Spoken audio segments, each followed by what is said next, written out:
Well, good morning, everyone. Thank you for joining us for another Electrify the South webinar.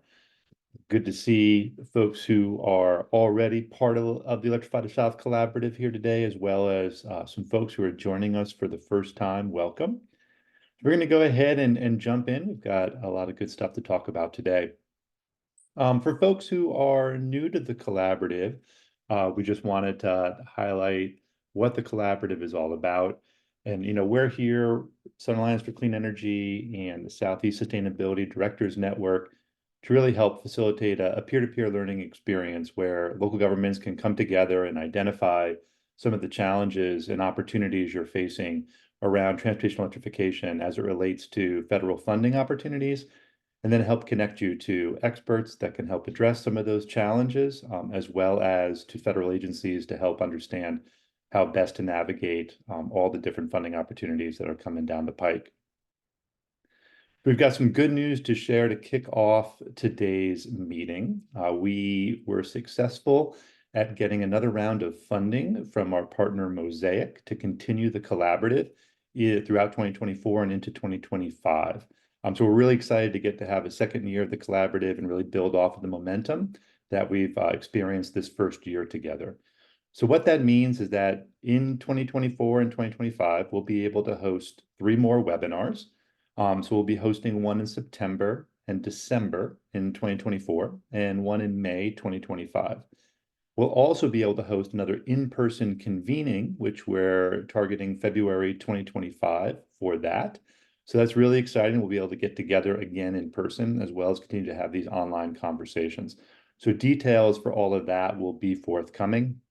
But I just wanted to take a moment to thank Mosaic for their continued funding and just express our enthusiasm for keeping this going. And to also thank all of you who have been participating, because that participation is what makes this program work. So thank you as well. So our agenda today, we're going to be moving through some resource reviews that Dory's going to do, just to kind of point to some new resources that have come available as we look towards additional federal funding, for which Michael Dexter at SSDN will give us an update on what's flowing out of the federal government and what we see coming down the pike. Then we'll have a panel of folks who have been successful or are working on success around grant funding. So it'll be a peer-to-peer exchange to learn from others' success. And then we'll move into a section where we'll be talking about leveraging the private sector when deploying EV charging. So the successful grant funding and the leveraging of EV charging, right? These are topics that have emerged out of our last webinars as urgent needs for discussion. So that's why they're here on the agenda today.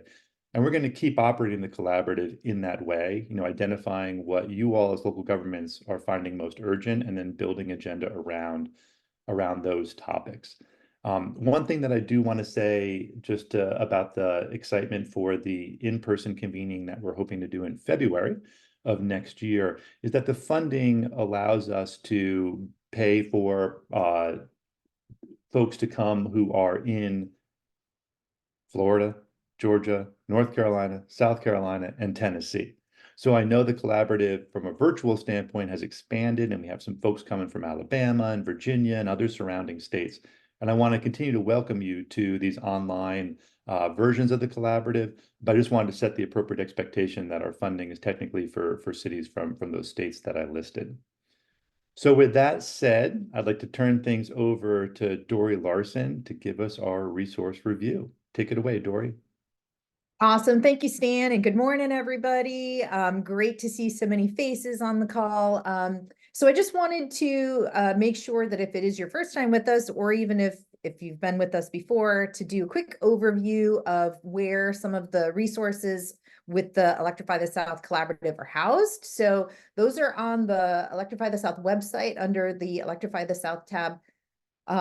Electrify the South Collaborative tab. So we have a website. We also have a directory of folks that are in the collaborative, and the intent with it really is for you to be able to connect offline with your peers if you have questions or want to have those offline discussions. So If you're new, we'll be adding you to the directory unless you send me an email saying, please do not add me to the directory. And then I also wanted to mention on the website, we have an events page link that posts past videos of past virtual recordings. And on the resources tab, it has links to the slides, the presenter slides, and also additional resources. So make sure to check those resources out if you have not already, especially if, like I said, if you're new. There's a ton of great resources from previous meetings. And then I also wanted to mention that, like Stan said, the topics for all of our conversations come from y'all. So we want to make sure that we are continuing to provide you with topics that are top of mind for you in terms of needs and wants. So as we're going through today's conversation, if you could please add into the chat your pressing needs for topics for our September virtual call so that we can start compiling and putting together another presentation for you and conversation for you in September that is of highest and best use to you.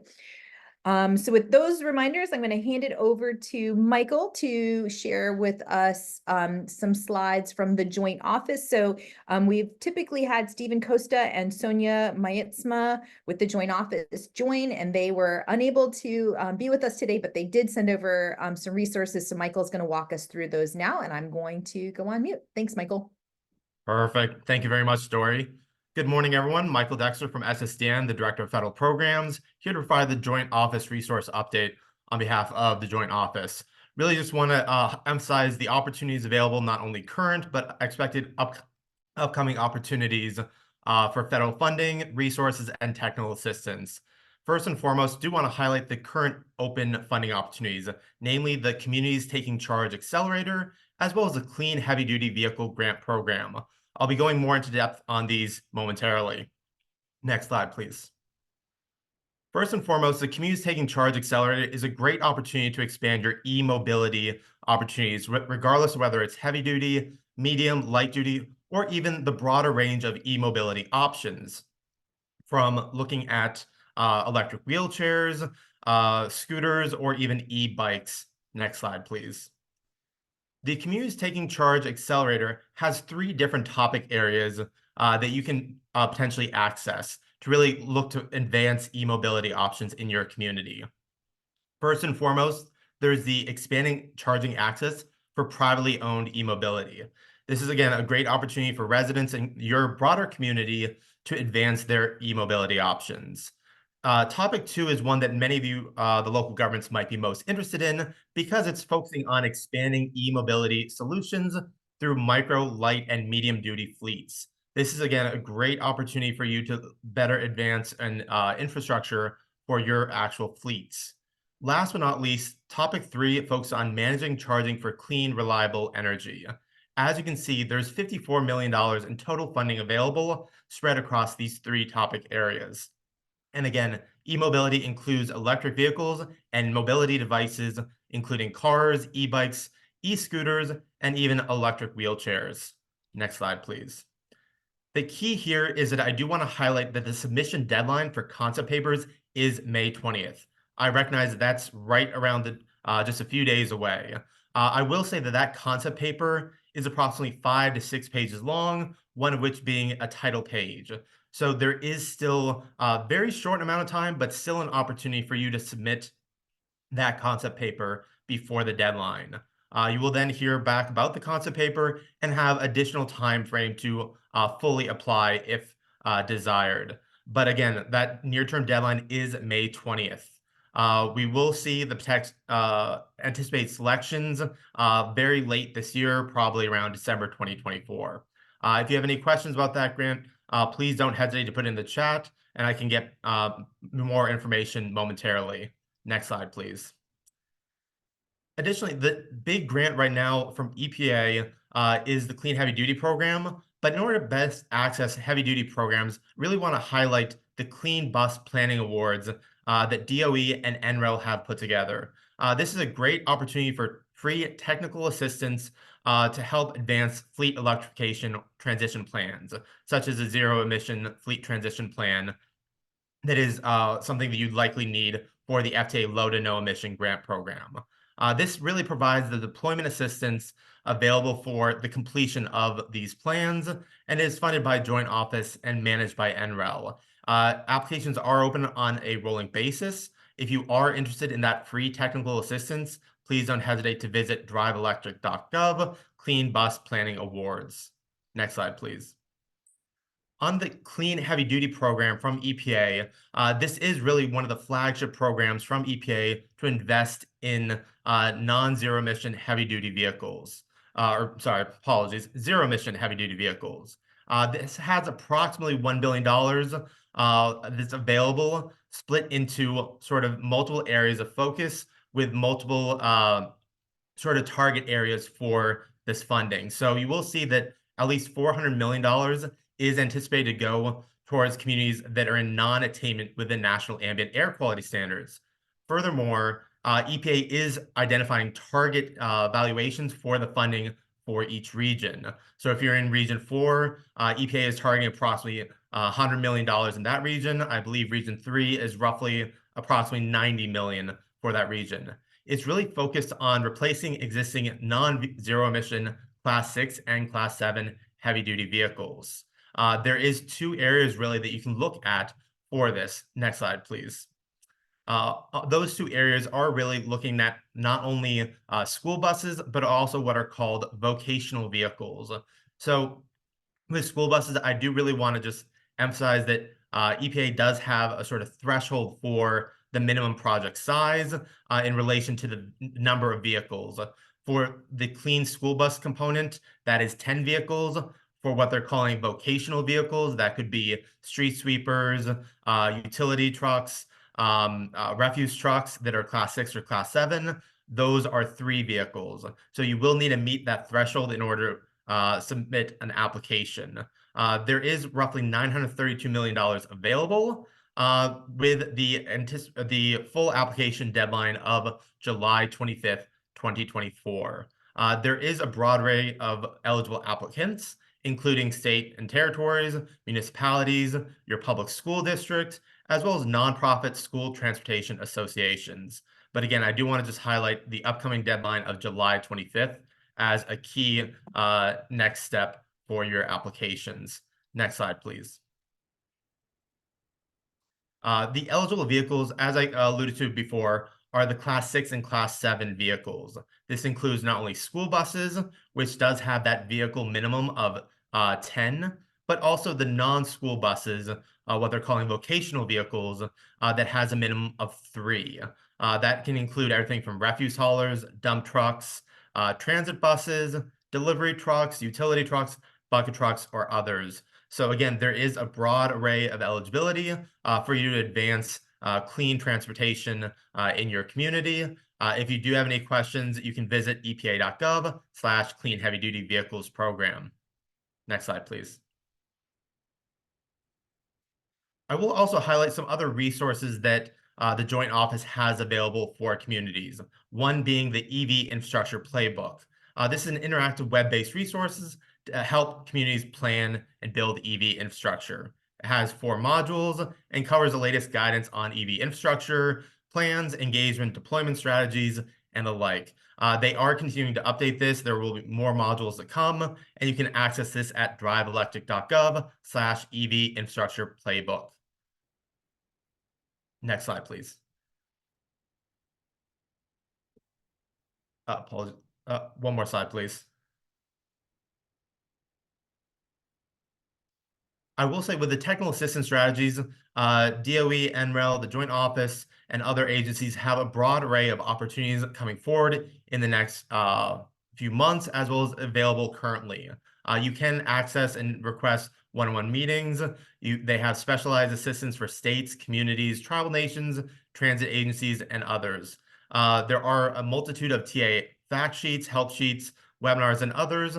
And there are technical assistance support teams available through NREL, DOE, and the Joint Office, where they have 50 staff members across 10 organizations to really help you advance clean transportation locally. Next slide, please. We'll also just mention coming soon, one thing that you all may be really interested in is a charging fueling infrastructure grant program round 2. This is anticipated to come out in June 2024, as well as the round 8 request for nominations for the alternative fuel corridors. So again, they have tips for successful applications. You can see the example not only applicants, but if contacting either SACE or SSTN, we can also provide you examples of successful applications for the round 1. So don't hesitate to reach out to us if you have any questions about the Charging Fuel and Infrastructure Grant Program round 2. Next slide.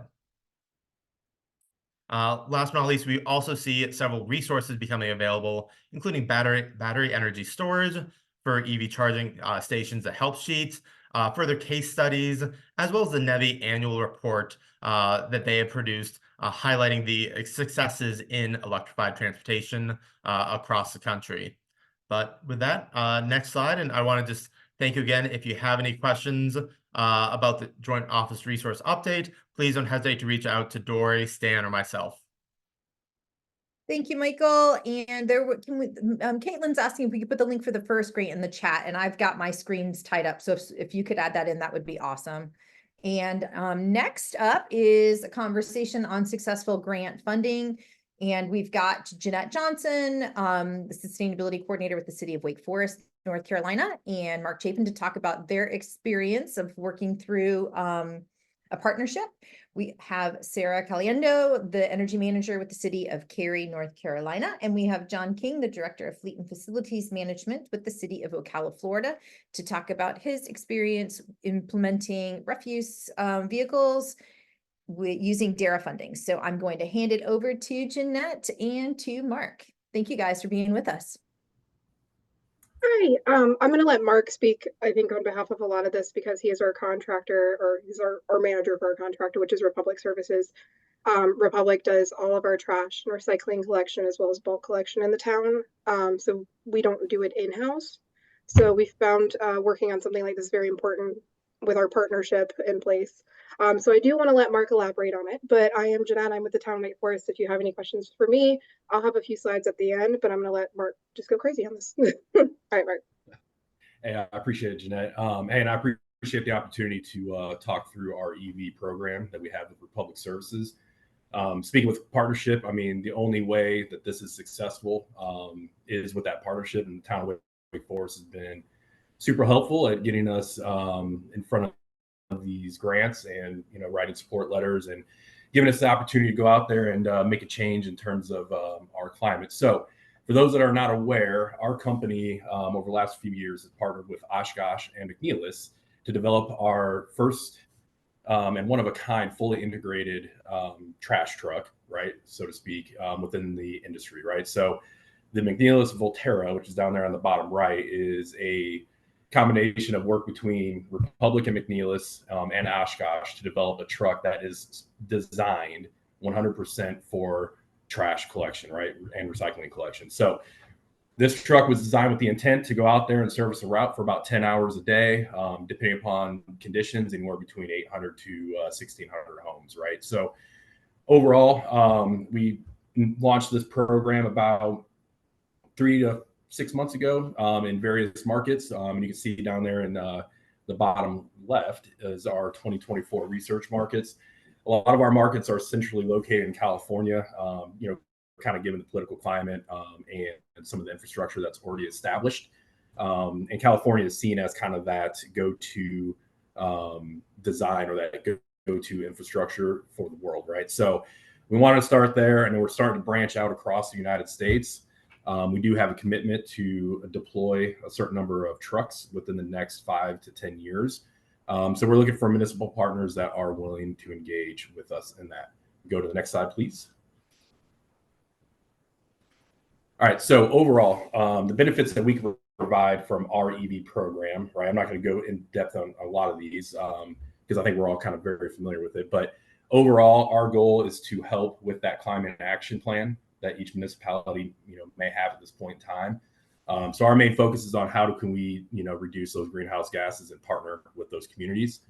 Reduce noise pollution. Obviously, if it's not a diesel truck going out there and servicing the communities, there is less noise while we're collecting, with the exception of, obviously in the act of collecting. But overall, it promotes a better experience for that customer, for that municipality. Safer communities. I'll touch on this in the next couple slides here. But this truck that we are rolling out was designed with safety in mind. And you'll see that here coming up. From a local talent standpoint, right? So we want to, set ourselves apart from our competitors. The great thing about this unit that we developed is it, not only does it take safety as the forefront, but it also brings in the kind of that creature comfort, so to speak, for those drivers, right? So that cab was designed for comfort and for visibility for our drivers. And then, from a municipality standpoint, that gives us, the ability to partner with y'all to go out there and, show the state, show the country, show the world, kind of what we're doing to lead climate change. And then obviously partnering through Republic Services gives us gives y'all the ability to access subject matter experts in terms of EV rollouts. Go to the next slide, please. All right. So overall, our goal when we designed this unit and designed this program was, carbon footprint and overall noise reduction, right? So you kind of see on the left side there is that graph showing, kind of where that carbon intensity lies for each different source of fuel that we utilize in our fleet today. Obviously, diesel being the highest, and kind of working on down through natural gas and renewable CNG. We are the leaders in terms of fleet and for renewable CNG. Our hauling company here in the Raleigh market is 75% CNG trucks, right? So we're doing everything we can to find ways to reduce that carbon footprint. And then obviously down there with the goal of rolling out 100% EV, you can see that less carbon footprint, right? So, we understand that there's going to be an impact, but, our goal is to eliminate as much as possible. We go to the next slide, please.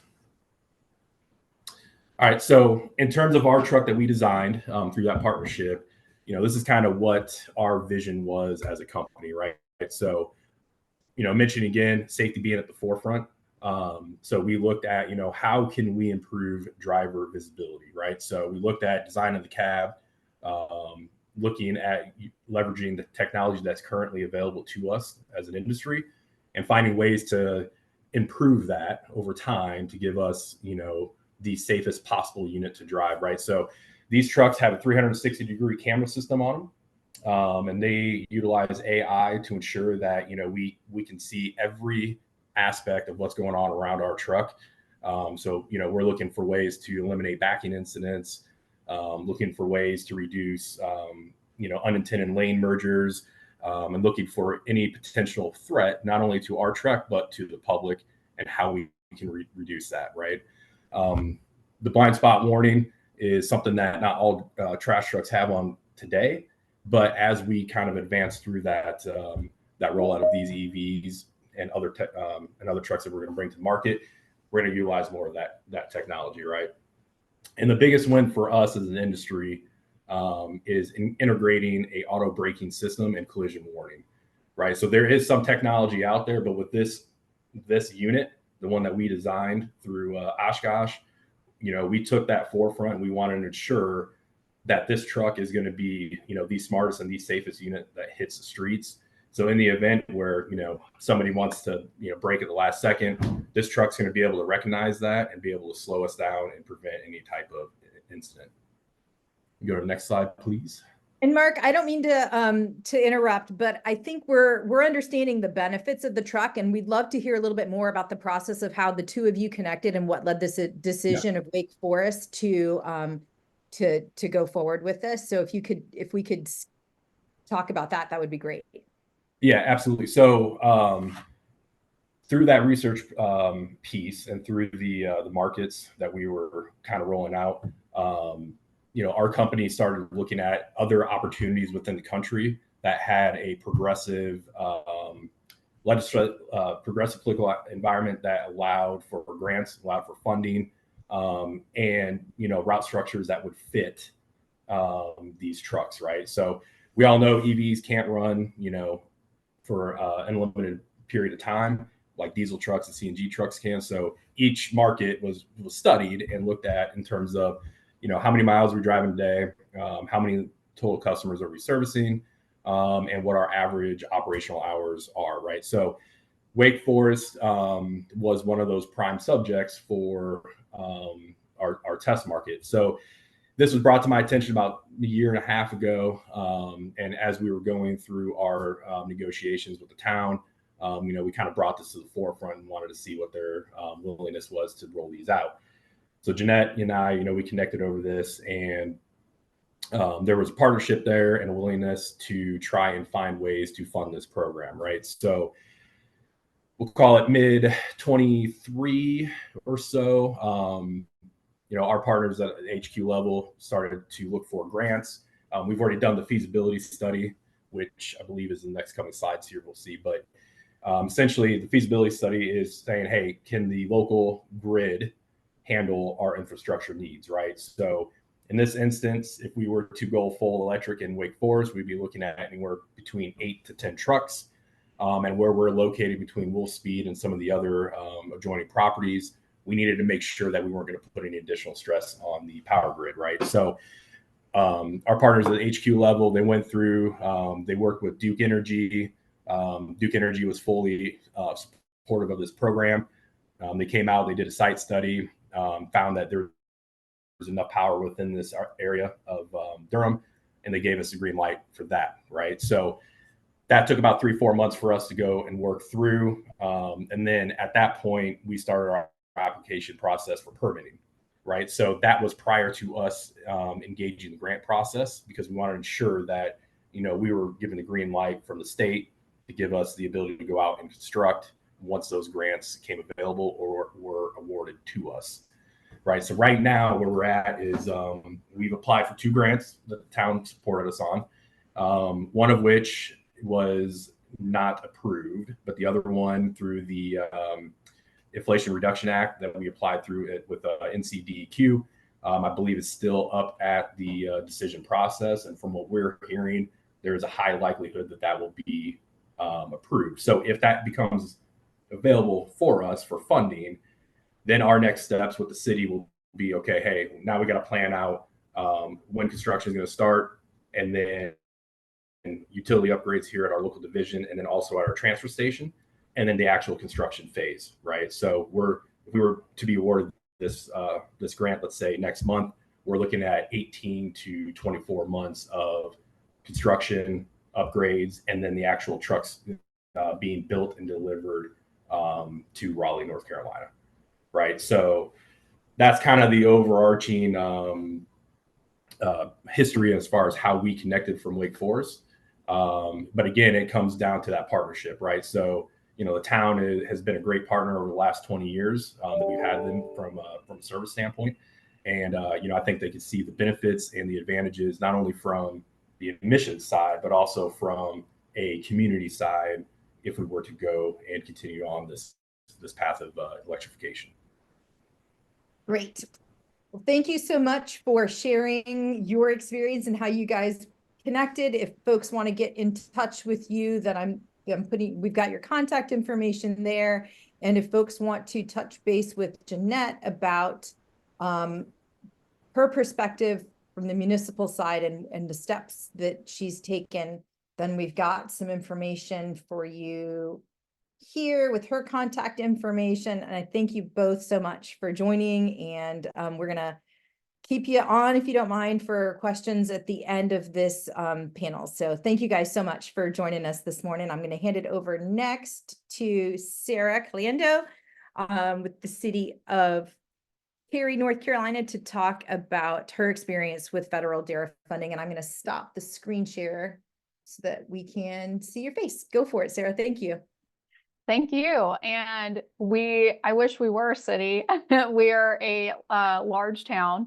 I think we are the second largest town in the country. So, but thank you. Good morning, everybody. Here to share about Carrie's experience with our purchasing of an EV recycling truck for us. So a little bit about me. My name is Sarah Caliendo. I'm energy manager for the town of Cary. Still new with the town. I joined in August, and so I've just gotten my feet wet and just have hit the ground running. Our environmental division has been working diligently on a sustainability and climate action strategy since starting almost in 2021. And so at this point, we are finalizing that plan and expecting to do public comment period in the fall and having that go to council by winter of this year into 2025. So I mentioned that because as part of our strategies, we had 6 key focus areas within our strategies, goals, and actions within this climate action strategy. One of those is increasing the electrification of our vehicles and alternative fuels as part of our transportation and mobility, and also as it relates to our municipal pathways assessment. So as part of our sustainability climate action strategy, we also have a municipal pathways assessment that is replacing our strategic energy action plan on municipal operations. So as part of our municipal operations, we wanted to see where we can increase our carbon reduction measures within our fleet. And part of that is with the implementation of looking at the implementation of heavy duty vehicles. One of those being a recycling truck. Part of our process was our fleet manager, Brandon Pazinski, was heavily involved, and he partnered with several staff members. One of those being Jesse Troublefield, who is our solid waste manager. So it was a collaboration between our environmental division, our fleet manager, and our solid waste manager in determining what our needs were, what our capacity needs within the town, looking at our existing routes for feasibility, as well as funding. So the diesel emission reduction grant or act, that grant became available, and Brandon led the charge on applying for that, and we were awarded with 46% coverage for a electric heavy duty vehicle. In our research on determining which manufacturer and partner to go with led us down a couple different pathways. I believe we went first with Lion and another partner, and we realized through this journey, or Brandon realized through this journey, that technology is consistently evolving, and we identified what our needs were. We wanted a fully electric vehicle. Some of our electric trucks on the market have hydraulics in the arm and in the body, and we wanted it to be completely oil-free. We needed to ensure we had the infrastructure in place. So we made sure we have a dedicated DC fast charger at our ops center. And in terms of finding a manufacturer, we ended up going with Mack. And we partnered with Mack Trucks and New Way Trucks and our technical assistance with developing this new recycling truck. And I say recycling truck because there are different capacity sizing for these vehicles, so and weight limits. So we wanted a refuse truck that wouldn't impede on the operations of the vehicle. So there's a lesser weight with the recycling truck, and we also have dedicated routes to serve for that vehicle to service those neighborhoods. We are in the process of building it. I continually check in with Brandon to see where we are. They've been very top secret about the developments of this truck, which I completely understand. It's a kind of a first of its kind, and what we're finding, and that it doesn't have any hydraulics. But I'm still learning all of the technical lingo. He's actually out this week, but I still wanted to participate in the conversation today and share what we have available. We're expecting the delivery sometime this summer, and we're hoping to get it on the road before the end of the year. So we want to test it and ensure viability and just make sure all the kinks are worked out. And we want to have just a really big community showcase of it. So we're really excited. We're hoping that it'll add to the reduction, and we want to see how that plays with other tactics that we're doing as part of our municipal pathways assessment to reach our 2040, 2050 goals, as well as touching on the sustainability and climate action strategy, which is our community goals. I also wanted to add that this isn't our first, at least, electric vehicle. We have some lighter duty vehicles in our fleet. So I did want to at least showcase some of the other things that we're doing within our fleet and within the town. But as of today, we have 13 EVs in our fleet and 79 hybrid vehicles on the road. Off-road vehicles, we have 1 electric mower, 4 electric blowers, and 5 electric gators as of the beginning of this year. And for infrastructure, town owns 22 level 2 chargers and 3 DC fast chargers. And then publicly accessible throughout the town, we have approximately 160 publicly accessible. So those may be on commercial properties, but are available and publicly accessible to our community. So we see this recycling truck as being part of the greater community as it fits within our sustainability and climate action strategy. This touches on not just our energy piece, but it also touches on our solid waste component, that it's supporting our solid waste operations, as well as our transportation and mobility. So this is like a 3-for-1 for our sustainability and climate action strategy. And also we are, as part of our expansion, we are looking at an electric fire truck. We have that on order. So we're really excited to see the expansion, the slow, it may seem slow, but we're really excited about it, and that these are large investments for the town. And, we're making these steps to help reduce our operational costs in terms of fuel costing, as well as improving our carbon footprint. Thank you, Sarah. That was a whole lot of great information. Really interesting to hear that you're also looking at fire trucks as well. So if you wouldn't mind staying on for questions in just a minute, I'd like to hand it over to John King. But thank you so much, Sarah. Appreciate it. Thank you. John King, Fleet and Facility Director from the City of Ocala. It's my pleasure to speak with everyone today on the topic of applying for and implementing funding, that in case DERA funding for electric vehicles. And we break our presentation up into 2 topics. I'd like to first talk about where we are currently, that is in the City of Ocala, with our electric vehicle fleet. And secondly, we'll define and review some of the keys of the DERA grant funding process that enable us to procure over $5 million worth of vehicles, and some of the similarities that the DERA funding shares with the new Clean Heavy Duty Vehicle Grant Program that we all want to try to seek to get awards for. But first, I'd like to start with a video clip of where we are now with our electric fleet. If you could play that for us, please.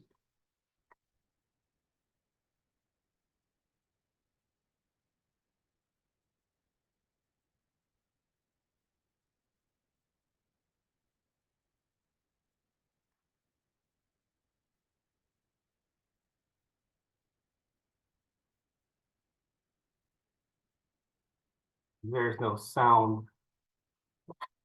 $770,000 Emissions Reduction Act grant from the EPA to replace some of their heavy-duty diesel trucks with zero-emission electric-powered vehicles. Today, they unveiled their newest fleet of electric-powered garbage trucks. The ultimate goal for many places has been to get to electric. Southern Sewer Equipment Sales sold the trucks to the city. 3 trucks have already been delivered, with 2 more vehicles scheduled for delivery next year. So these are the first ones, but they will not be the last ones, I can tell you that. Officials say that it's an investment in a cleaner, more cost-effective future for the citizens of Ocala. In comparison, an electric vehicle consumes about $30 worth of electric energy per route versus a diesel route at $130. City officials say that it will also be more efficient since an electric vehicle has fewer moving parts to repair or replace. And it'll be better for the environment and the health of our neighbors. Zero emissions will be good for our community, especially those who have respiratory problems. We won't be polluting the air with hydrocarbons, carbon oxides, and other diesel toxins. The city has 5 side loader routes with 7 employees who will be trained to work the new trucks. Residents can expect to see these trucks on the road in September. Julia Laudy, TV 20 News. Thank you. If you could toggle to the next slide.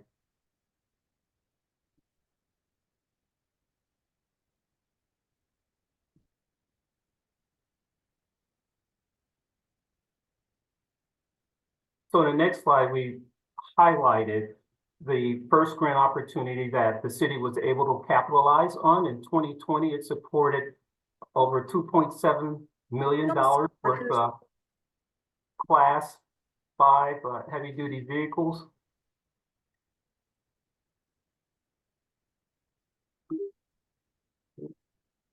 It's actually a third. There you go. So these are the 2 grant opportunities we were able to capitalize on. $2.75 million project for 5 Class 8 side loaders.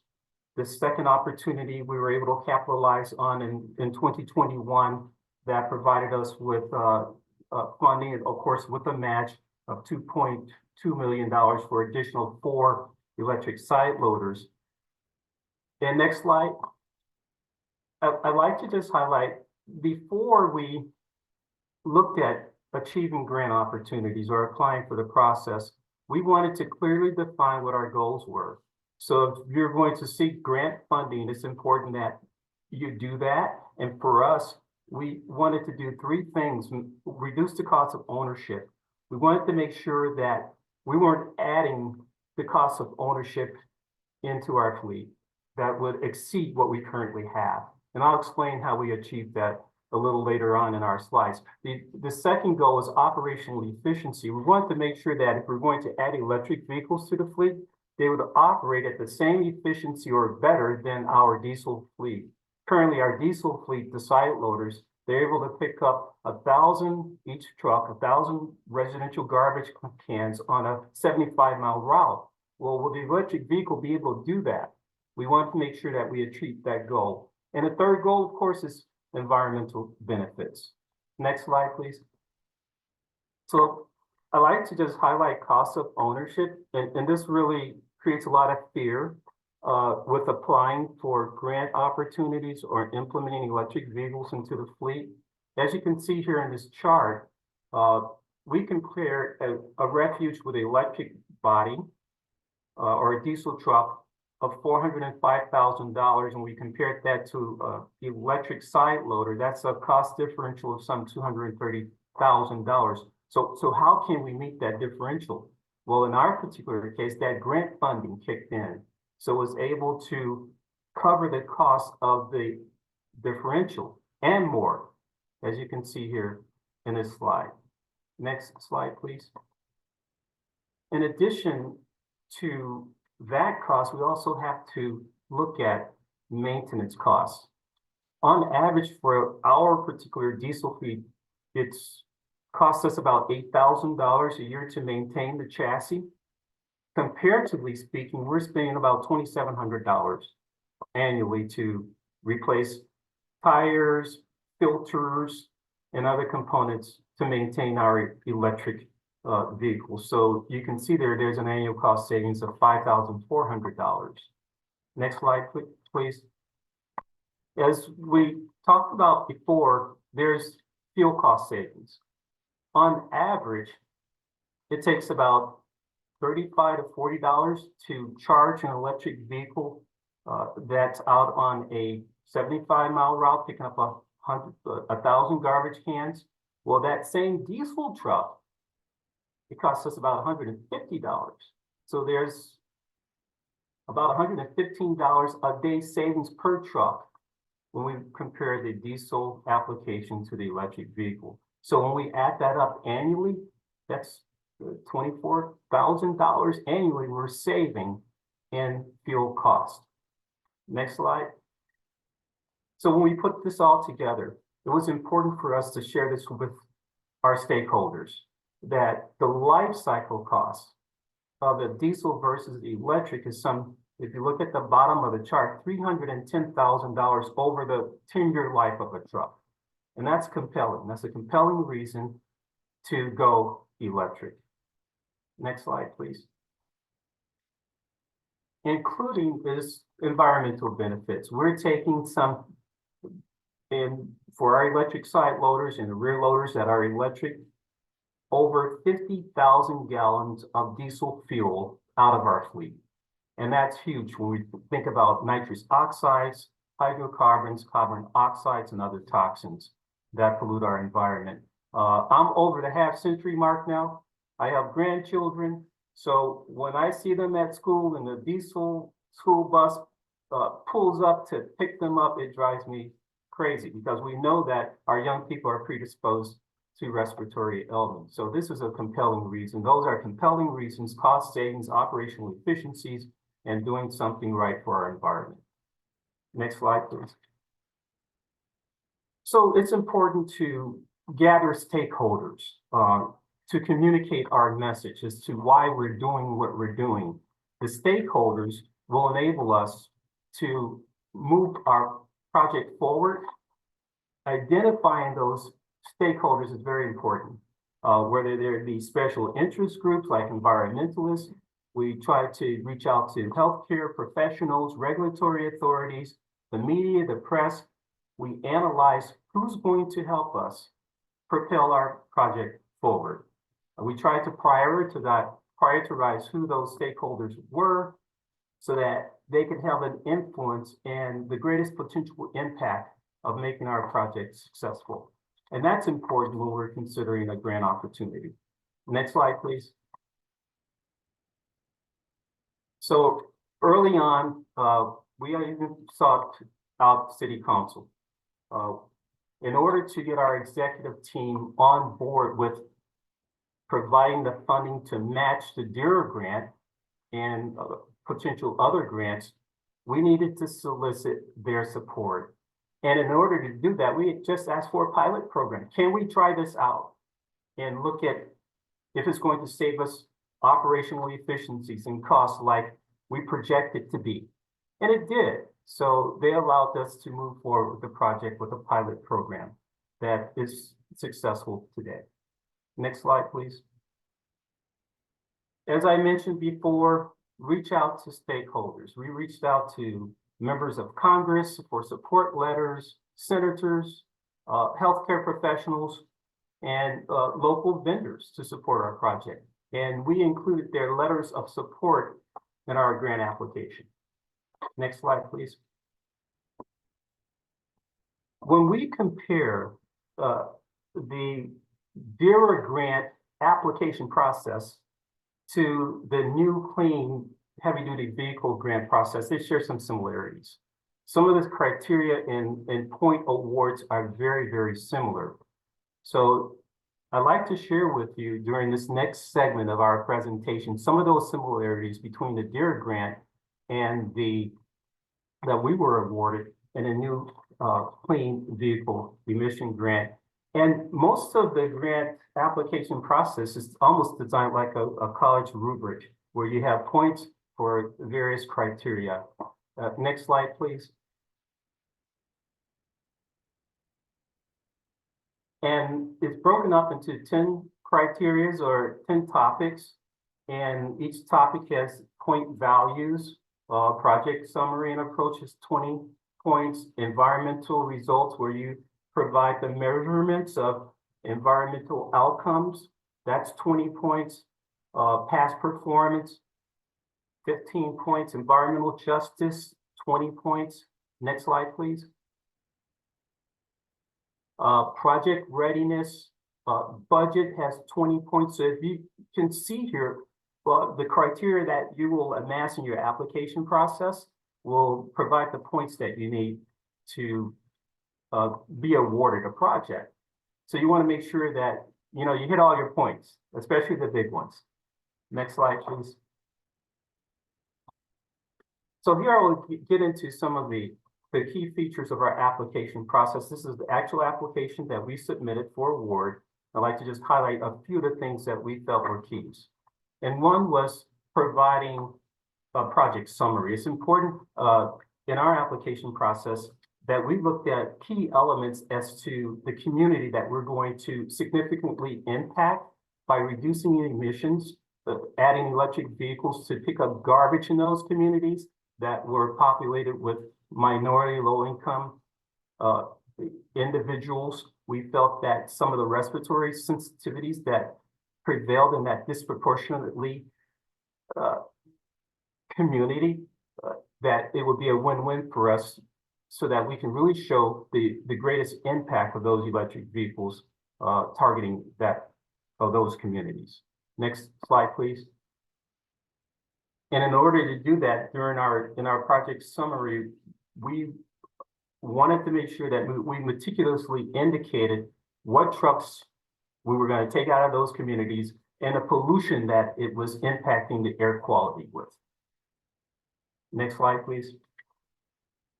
In addition to that, we wanted to do so quantitatively. And in order to do that, we looked at EPA's environmental justice screening tool.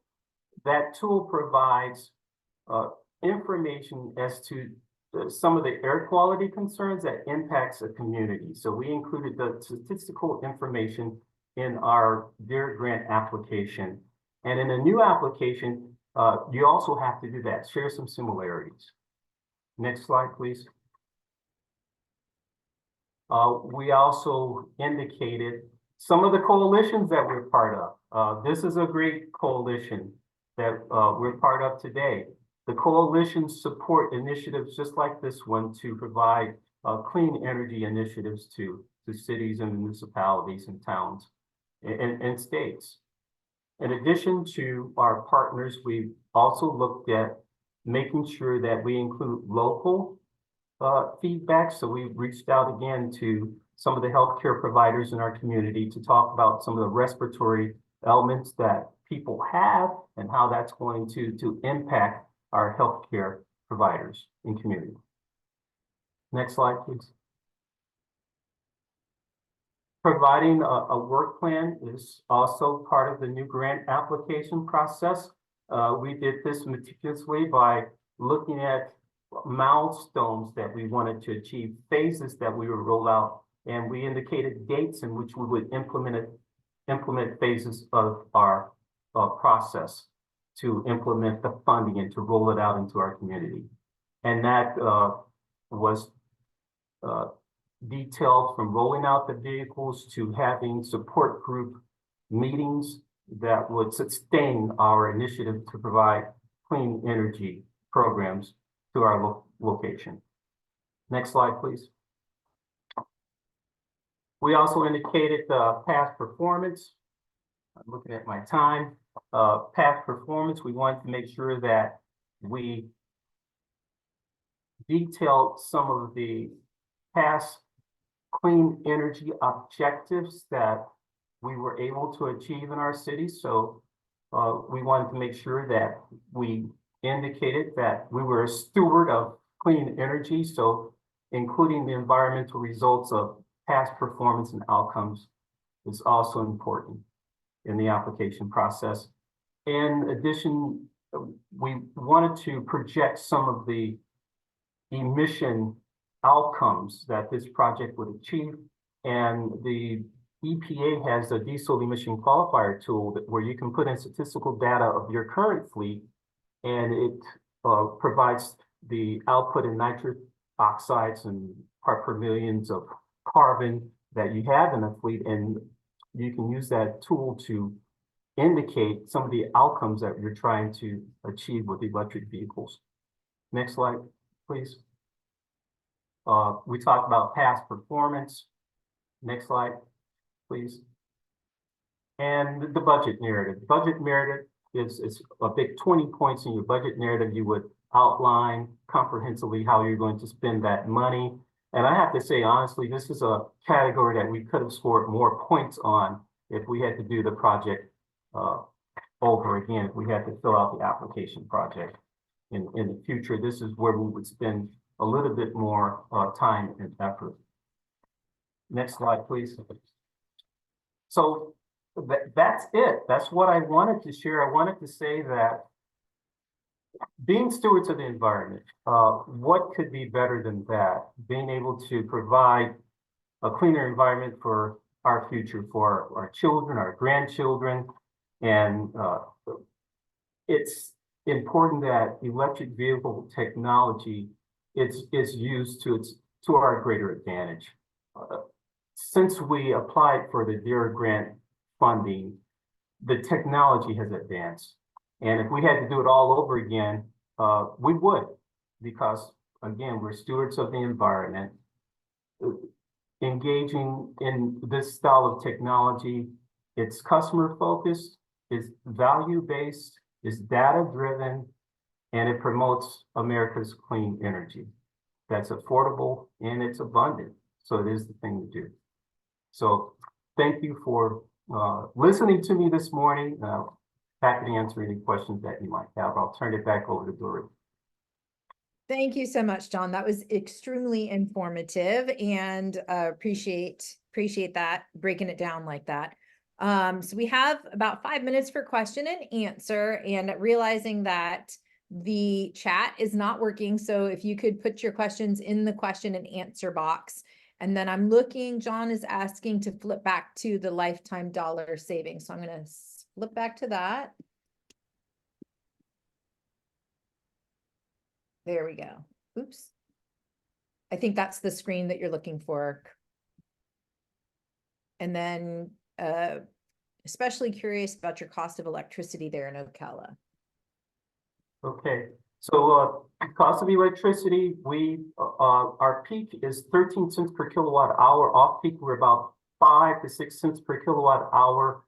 So the slide there indicates, and it calculates what our daily fuel cost would be for an electric vehicle. So that vehicle's out, I want to say on a 75-mile route, picks up 1,000 garbage cans. So it comes back to charge at about $35 to $40 to charge it overnight.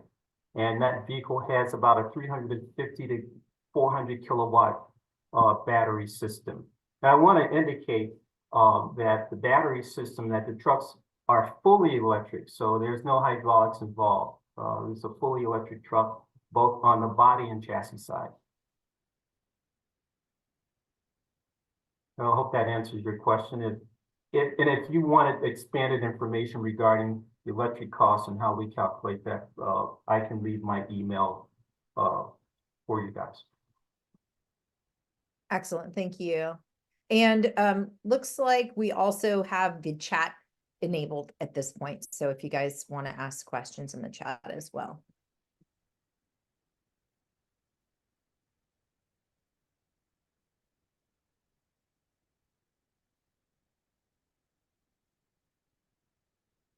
There was a question, and I think you answered it about the side loaders. Yeah.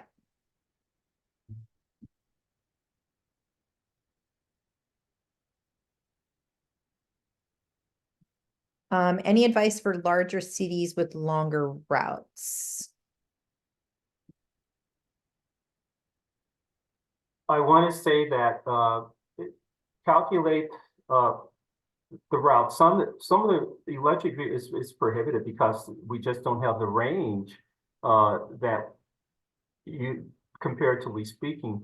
However, battery technology has changed and developed just over the last couple of years. We started out with lithium-ion batteries, and now they're lithium iron phosphate, which has a much longer range. So I don't know what your range is, but for our electric fleet of vehicles, we try to position them in a way where they complete a route.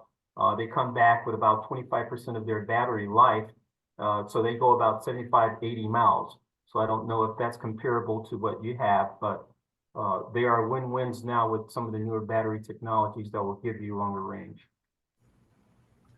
Yeah, I will add there's a direct correlation between number of stops and the type of terrain that you're driving.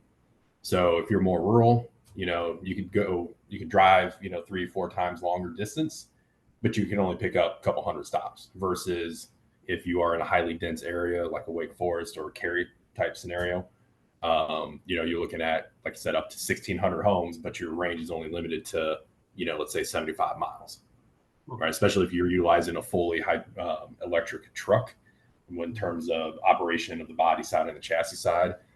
Sometimes you get a little bit more range, a little more benefit out of the hydraulic operation with the electric power unit. So it just kind of depends on what your route structure looks like, terrain, and the like. So I want to throw that out there. Yeah, and that's going into our considerations as well. We've are going to identify a couple of neighborhoods that would be dedicated for that route. And then too, with the capacity question, we're looking, that's part of our reason why we opted for a recycling versus garbage was due to the tonnage for range. Yeah, and speaking in tonnage too, right? So what we've seen across our organization, we're averaging still, especially in the Phoenix market, about 10, 11 tons on the waste side. And those trucks that we developed are able to run a 10-hour day and do 2 to 3 loads and still have enough charge to go out and help, right? So, different trucks, different styles, different configurations, all kind of have a play in there. And we have a lot of information at our disposal. So if anybody wants to reach out to myself or Richard Copeland, who is our Senior Vice President for Municipal Governments, we can provide that information and give you guys some more in-depth things that we've seen from our side. Thank you, Mark. And thank you to all of our panelists, Jeanette, Mark, Sarah, and John, for talking us through this. Really appreciate your insights today. So I'm going to move us along to our next topic, which is looking at how private capital can be leveraged to help increase charging infrastructure in our communities. And we have with us, oh, I went a little too far, got a little too excited. Go back, come on. There we go. All right, so we have with us Stacy Secura with Switch, the sustainability coordinator, that's going to talk us through some of those considerations. So I will hand it over to you, Stacy. Thank you for being here with us today. It is my pleasure. Good morning, everybody. So I'm here to talk to you about leveraging the private sector and deploying EV charging. So just to give you a little intro about Switch, Switch is a hardware agnostic EV charging solutions company. We provide innovative technology and services to help resolve equitable charging access, especially in urban and suburban environments. We provide charging solutions tailored to multifamily, workplace, and publicly used sites, while also partnering closely with the energy industry to maximize the use of existing grid infrastructure and renewable energies to create a more resilient power grid and promoting sustainable smart cities. So I wanted, because of kind of like where we sit in the industry, we work with a lot of different partners to leverage their technology with our own in order to really help different sites and communities be able to have the best EV charging solutions for their sites. So I'm going to have you go to the next slide. There we go. And go to the next one. Thank you. All right. So I'm going to cover a couple of topics here, but of course, if anybody has any questions, feel free to, interrupt my blabbering on, and I'd be happy to try and answer them as best I can for you. So go to the next slide. Okay. So in working with kind of local governments, especially in like urban and suburban environments, there's a lot of challenges that can be had. I'm sure a lot of you probably already know. There's issues with like power capacity at sites, the need to provide EV charging access to multifamily housing, challenges to public right-of-ways, as well as trying to bring public charging access to rural areas, and the issues with private site owner permissions, as well as once you have a charging station in the ground, the whole maintenance and repair coverage. A lot of times we have a lot of broken chargers out there or a lot of stranded assets, which tends to frustrate a lot of the EV drivers out there, and just makes it look bad for the city, for the EV charging companies, all around. We are trying to find ways to fix this problem. So just want to kind of go over sort of like options, like technology options to consider when you're thinking about curbside charging at parking lots, as well as city fleets. So with curbside, a lot of the issues tend to deal with like having to deal with vandalism and sidewalk hazards. So it's really important to pick the right charging hardware that can kind of be best utilized in these circumstances. So most of the time, this is probably going to be level 2 charging, just because of the small footprint that it has. You want like a sleek and compact design. You don't want a charging station that has a giant screen on it, or a lot of buttons, or a lot of things to mess with, because so many things can break, or like a screen can get smashed, and it makes it very expensive and kind of impossible to fix. So you want something that is sleek and simple and robust, and also having something with like an innovative cable management systems. So something where the cables are enclosed, so that they're not like draping on the ground on the sidewalk or could get run over by a car. Those things are really need to be considered. And parking lots. A lot of times, things to really consider with parking lots. Obviously, it's a great place to have both level 2 and level 3 stations. So AC and DC fast charging, to cover both, short and long-term parking needs. Because some people like to park in a parking lot all day, while others just want a quick charge in order to get from one place to another.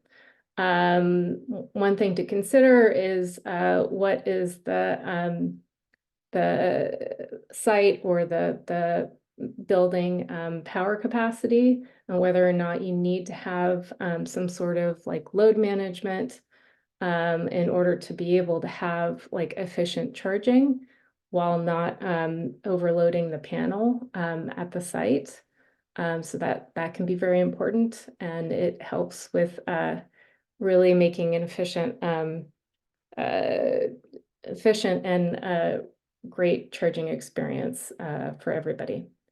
Another things to really think about too is EV charging companies that are able to integrate like charging management into the site's ecosystem, like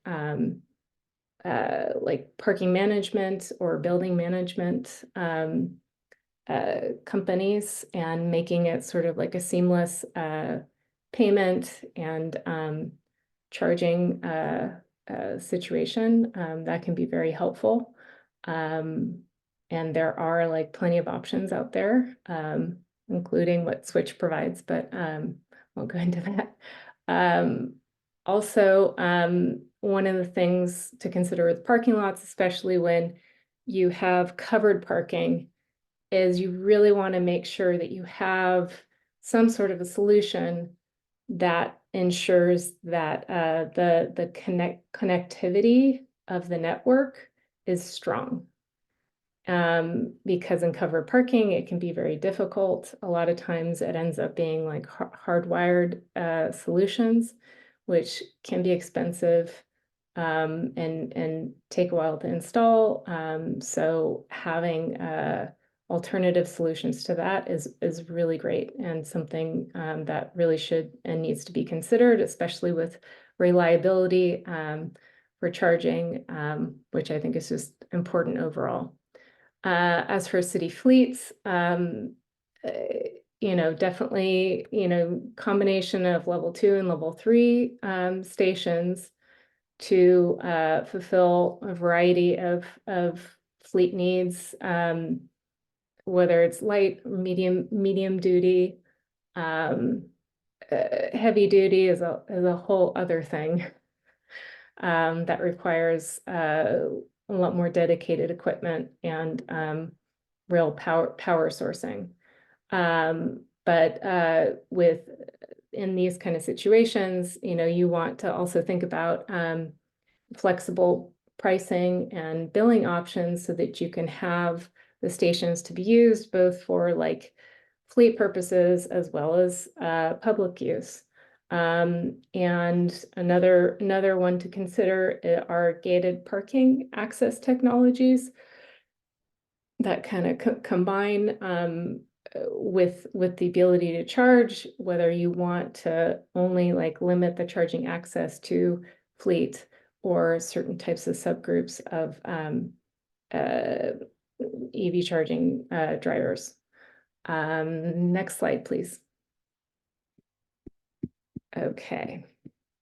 So project considerations. I really highly encourage, and I know that this is actually becoming a requirement around, especially when going after grants, that the solutions be OCPP compliant, which I heartily agree with, because in the end,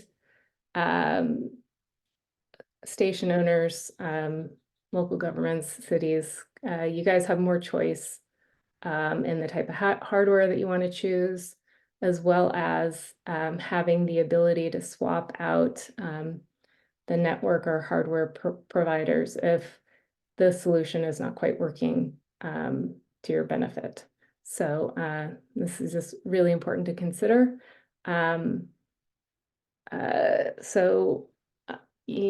Definitely when you're designing your site, you want to definitely think about the use case and the charging access, like the length of the parking stay, who has access to the chargers. Is this going to be publicly used, private, fleet? Thinking about like how important reliability is, as well as the power dependencies at the site. Power capacity and signal strength, obviously very important. Want to make sure that like you ask those questions. and make sure that you are designing something that like best fits your site needs. One of I feel like is a very important piece is the post installation support. So definitely having customer service, technical support, as well as operations and maintenance coverage on the other side. This allows like the charging stations to make sure that they're operating at, capacity, and maintain the uptime averages, which I know like with NEVI requirements in a lot of states, this is very important to achieve, and so that we can actually have like a functioning EV charging like national network. Let me see here. City pricing. So yes, pricing and flexible pricing options. The ability, you want to like think about like with your sites, what type of price you're wanting to set for the charging sessions. You want to avoid the risks of price gouging, because that can piss off EV drivers as well as make it for not like great experience. You want to think about how these prices are going to cover energy and operational costs, deciding whether dollar per kilowatt hour or dollar per hour, price based on energy consumption versus time-based rates, the ability to schedule time of use pricing, and like demand response events. There's like a whole host of like different things to consider with pricing and availability in that, and to have that flexibility, I think is really important, especially with revenue generation. There's a whole load of different types of financial strategies that you can go about when having your EV charging project. Free charging, if you are offered that, doesn't always mean free. It can cost you more money down the road if you aren't careful about your choices. So the main models that are kind of offered out there is charging as a service, which is sort of like a leasing, versus own for the site owners to own and kind of and operate. And then there's also all of the things to consider with low carbon fuel standard credits, tax credits, grant funding, and the ability for the private sector to provide cost share percentages with match funding for grant applications. Anyway, go ahead to the next slide, please. Okay, I'm not going to go over this too much. I have a feeling that you guys will probably have access to the slides after this. There's a lot to kind of go over here. I went a little overboard.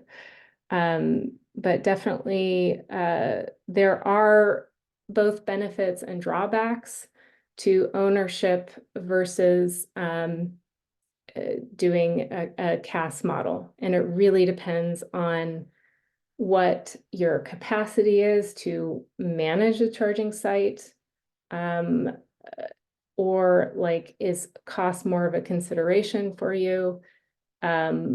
Both could be good or bad for you. You just really have to kind of like take into the considerations.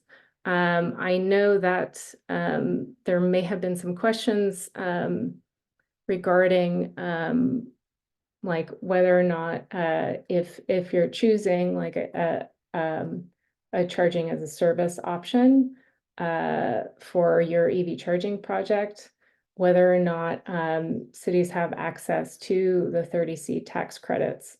And because it is a leasing where the EV charging company would own it, and lease it out to the site owners, those tax credits are captured by the EV charging company.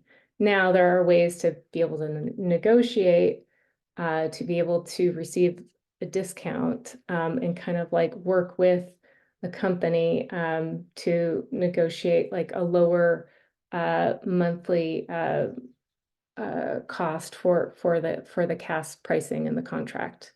So there are ways to kind of still be able to benefit from the 30C tax credits, even if you're choosing to go with CAS. But it all depends on whether or not the company is willing to bend. I know at least for Switch, we do our best to really work with our clients to make sure that they can benefit from grant funding, these tax credits, LCFS credits, as well as like incentive programs. Go ahead and go to the next slide. So yes, I saw a question earlier that was asking about what can the city do to encourage the private sector to expand EV charging access? Well, one of the biggest ways is involving private sector companies in these grant projects applications. So there's a number of ways that the private sector companies can help support, especially cities or local governments that just don't have the capacity to fully be able to put in these massive grant applications on their own. One is through grant writing. Okay. And private sector bringing in strategic relationships like with nonprofits, utilities, working with the site owners and bringing in like site owners willing to use their places for to do the charging projects, the ability to do the cost share matching, which can be very important, as well as post-award reporting.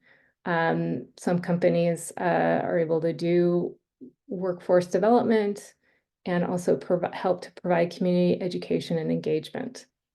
Guess next slide. I think I'm probably out of time here, but yeah, one of a great grant is a CFI grant. This is a great one to leverage kind of working with the private sector on to promote EV charging access to your communities. I'm just going to stop here, and I have a feeling there's probably some questions people want to ask.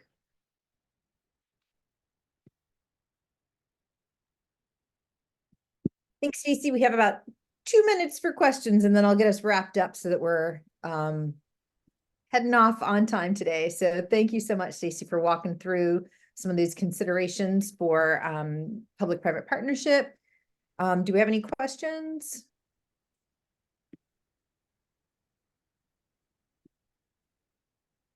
Looking at the chat and in the Q&A. Don't think I'm seeing any. If you do have some, Stacey's contact information is there. Oh, there we go.